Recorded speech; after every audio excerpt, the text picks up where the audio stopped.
Hi, in this video, we're going to categorize points of discontinuity into two separate categories. Those two categories are vertical asymptotes or holes.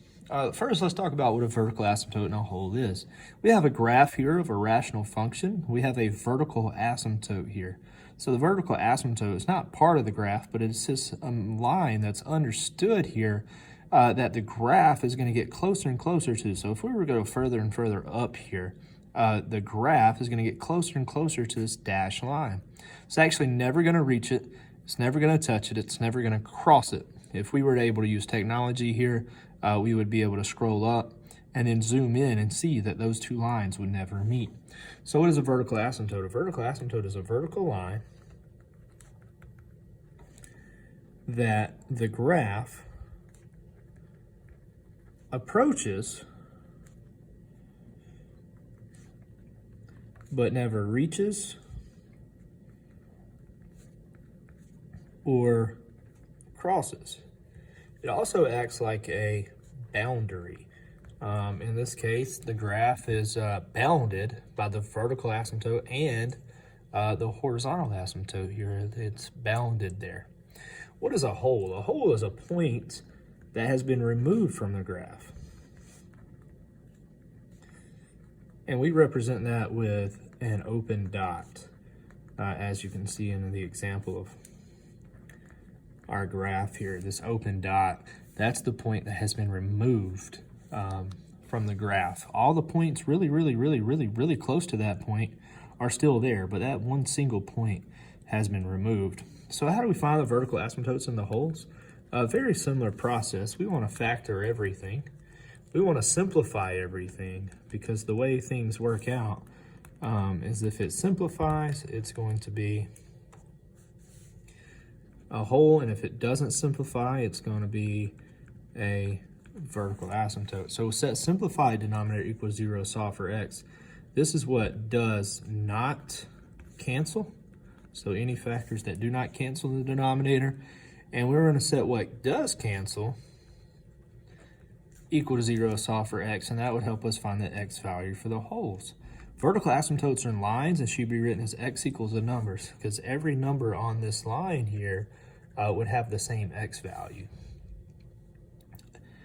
Since holes are points that have been removed from the graph, points have an x and a y value. So we need to also find the y value. So we're going to plug the x value in that we found in step 3 into the simplified function. If we use the original function, it's not going to work. We're going to get domain error, division by 0 error. And since a hole is a point, we can write those as a coordinate pair, x comma y. All right, in our first example, we want to factor the numerator and denominator first. We can factor an x out of the numerator, where we're left with x squared minus 7x plus 12. In the denominator, we can divide by 4, factor that 4 out. We get x squared minus x minus 2. We can factor both of those, the numerator and denominator. Again, what can we multiply to get 12? That adds to give us negative 7. That'd be negative 3 and negative 4. And in the denominator, what can we multiply to get negative 2? That adds to give us negative 1. And that'd be negative 2 and positive 1. We would try to simplify this. We see that nothing can be simplified, nothing cancels. And since nothing cancels, our function would have no holes. There would be no point removed from the graph. We would, however, have two vertical asymptotes, one right here at x minus 2 and one right here at x plus 1. We would set both of those equal to 0 and solve for x.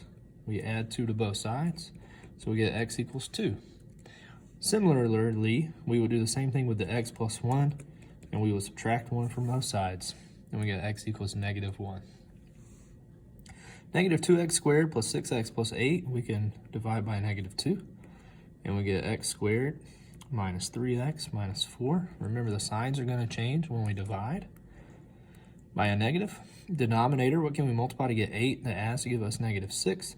That'd be negative 4 and negative 2. We can factor the numerator again. What can we multiply to get negative 4? That adds to give us negative 3, and that's x minus 4. And x plus 1 all over x minus 4 times x minus 2.